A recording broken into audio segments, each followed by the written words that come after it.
Nyanyian pujian bagimu, Yesus, pujian bagimu. Shalom, selamat pagi Bapak Ibu Saudaraku yang dikasihi Tuhan. Doa saya buat kita semua, kita ada di dalam kasih pemeliharaan yang daripada Tuhan. Karena kita yakin dan percaya pagi hari ini Tuhan masih memberi kepada kita kesempatan untuk kita boleh menjalani hari yang baru di dalam berkat dan sukacita yang baru tentunya daripada Tuhan. Pagi hari ini kita akan merenungkan kebenaran firman Tuhan yang diambil di dalam kitab Mazmur pasal yang ke-31. Namun saya akan membacakan untuk kita semua di ayat yang ke-20 sampai ayat yang ke-23. Di sini dikatakan, alangkah limpahnya kebaikanmu yang telah kau simpan bagi orang yang takut akan engkau, yang telah kau lakukan bagi orang yang berlindung padamu di hadapan manusia. Engkau menyembunyikan mereka dalam naungan wajahmu terhadap persekongkolan orang-orang. Engkau melindungi mereka dalam pondok terhadap perbantahan lidah. Terpujilah Tuhan, sebab kasih setianya ditunjukkannya kepadaku dengan ajaib pada waktu kesesakan.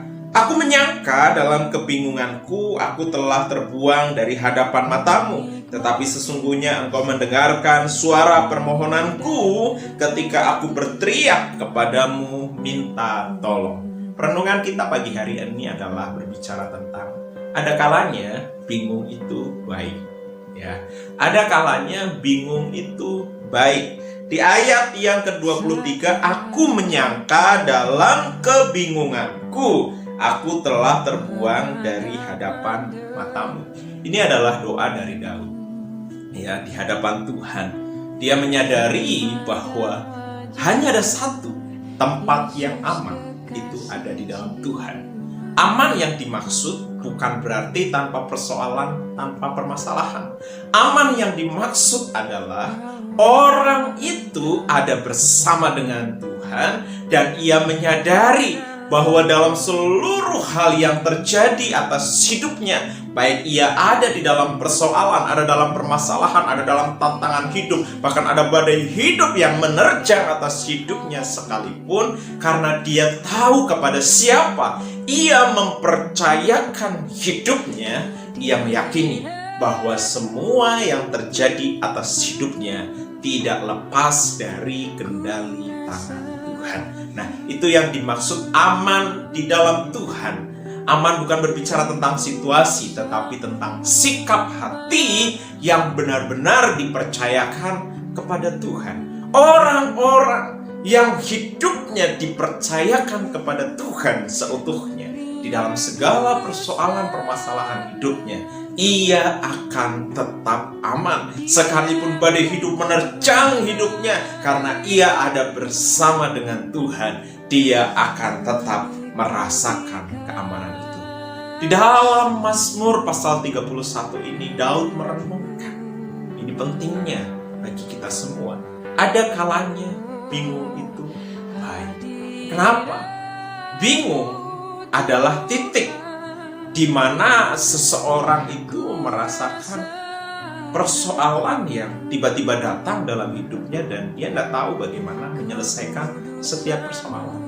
Bingung adalah ada sesuatu perkara, ada sesuatu yang tiba-tiba hadir di dalam kehidupannya dan itu sulit untuk dia atasi dan dia selesaikan dengan kekuatan dan kemampuannya. Bingung adalah di satu kondisi di mana engkau menghadapi jalan buntu, tetapi engkau tidak tahu engkau akan keluar dari jalan buntu itu lewat pintu mana. Bingung adalah situasi di mana musuh ada di sekeliling hidupmu dan engkau tidak tahu di mana engkau akan menyelesaikan perkara-perkara dengan musuh itu.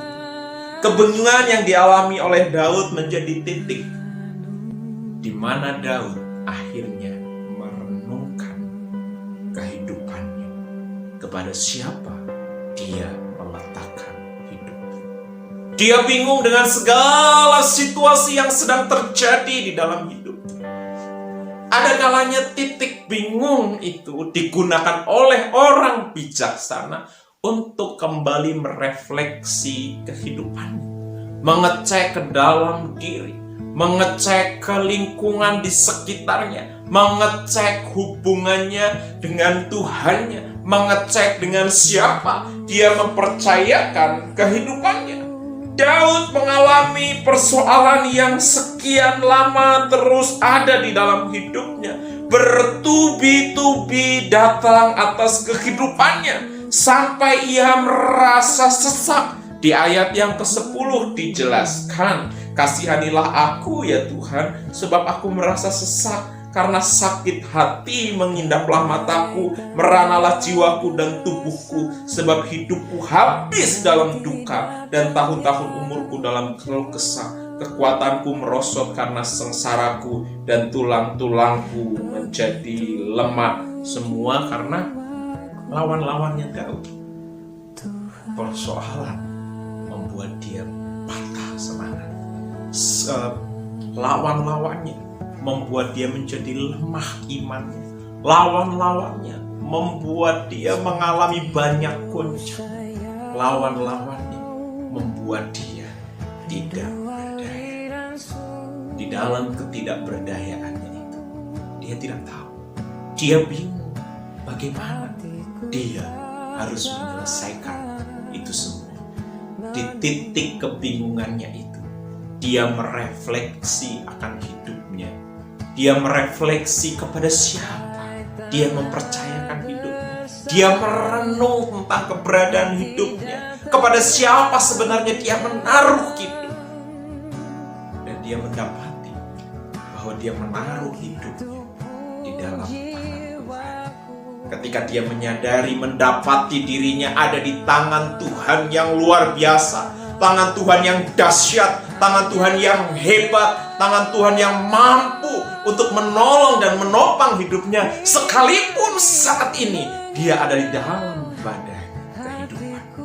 Tapi imannya kembali pulih, imannya kembali terbangun, pikiran dan hatinya kembali difokuskan kepada Tuhan. Dalam pembacaan teks yang tadi kita baca, di ayat 24 dilanjutkan di sana, ia menyadari kepada siapa ia menaruh hidup, sehingga dia berkata, kasihilah Tuhan, hai semua orang yang dikasihinya. Tuhan menjaga orang-orang yang setiawan, tetapi orang-orang yang berbuat congkak diganjarnya dengan tidak tanggung-tanggung. Kuatkanlah dan teguhkanlah hatimu, hai semua orang yang berharap kepada Tuhan. Kuatkanlah dan teguhkanlah hatimu, hai engkau orang-orang yang berharap kepada Tuhan. Karena Tuhan yang kita sembah, Tuhan yang kita layani, Tuhan yang kita iring dalam hidup kita tidak pernah mengecewakan dan meninggalkan kita. Dia adalah tempat perlindungan yang sejati. Kita aman di dalam Dia. Kondisi aman itu ada di hati kita. Kondisi aman itu terletak pada persekutuan kita dengan Tuhan. Kondisi aman itu tidak terletak pada persoalan, permasalahan hidup yang tenang dan lain sebagainya. Bahkan di dalam kondisi yang terburuk sekalipun, kalau hati kita, hidup kita dengan Tuhan terbangun dengan baik, tentu ada keputusan untuk mengambil. Aku tetap aman sekalipun badai silih berganti.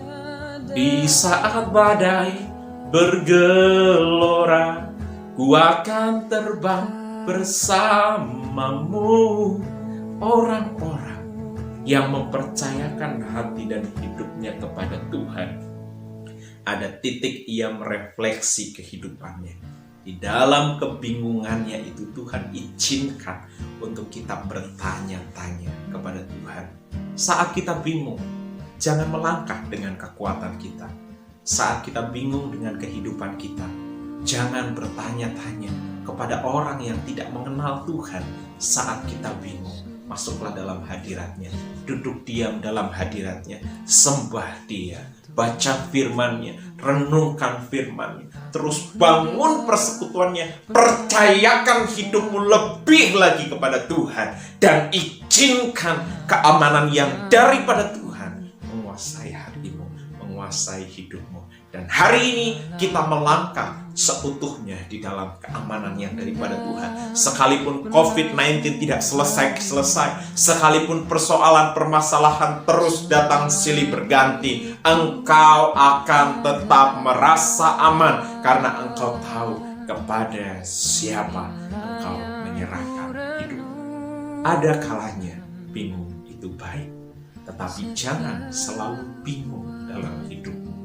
Bingung boleh datang sekali, dua kali dalam hidup kita sebagai titik refleksi untuk kita mengecek ke dalam hati dan kehidupan kita. Tetapi saat kita sudah berjalan bersama dengan Tuhan, janganlah bingung lagi, karena kita yakin bersama dengan Tuhan semuanya boleh hadir dalam hidup kita. Tetapi kita percaya bahwa rencana Tuhan adalah rencana yang terbaik atas hidup kita. Orang-orang yang mengandalkan dan mempercayakan hidup ini kepadanya. Tuhan Yesus memberkati kita semua. Kita berdoa dalam nama Tuhan Yesus. Kami bersyukur buat firman yang boleh kami renungkan pagi hari ini. Terima kasih Tuhan. Jikalau hari-hari ini Kau membawa kami pada satu titik kebingungan, bagaimana persoalan baik atas diri kami sendiri, atas keluarga kami, atas kota, bahkan atas bangsa, bahkan atas bumi, terus terjadi silih berganti dan tidak kunjung selesai. Secara khusus persoalan atas virus corona yang terjadi atas kota dan bangsa ini, yang tidak kunjung mendapati jalan keluar. Tapi Tuhan, mampukanlah kami untuk tetap aman di dalam Engkau, karena kami percaya hidup kami ada dalam genggaman. Rencana hidup kami ada di dalam kendali dan rencana Tuhan. Mampukan kami untuk percaya akan rencana-Mu adalah rencana yang terbaik atas hidup kami. Di titik kebingungan ini, bawalah kami untuk semakin dekat, semakin merenung tentang arti panggilan hidup kami, sehingga di tengah badai sebesar apapun kami tetap bisa merasa aman melihat Engkau dalam hidup kami. Bersyukur dan berterima kasih buat pagi hari ini. Kami serahkan segala aktivitas kami, pekerjaan kami, usaha kami, peternakan, pertanian, bahkan di dalam studi, pelayanan, apapun yang kami kerjakan, lakukan hari ini bersama dengan Engkau. Engkaulah yang menopang dan menjadikannya berhasil. Dalam nama Tuhan Yesus Kristus yang berdoa dan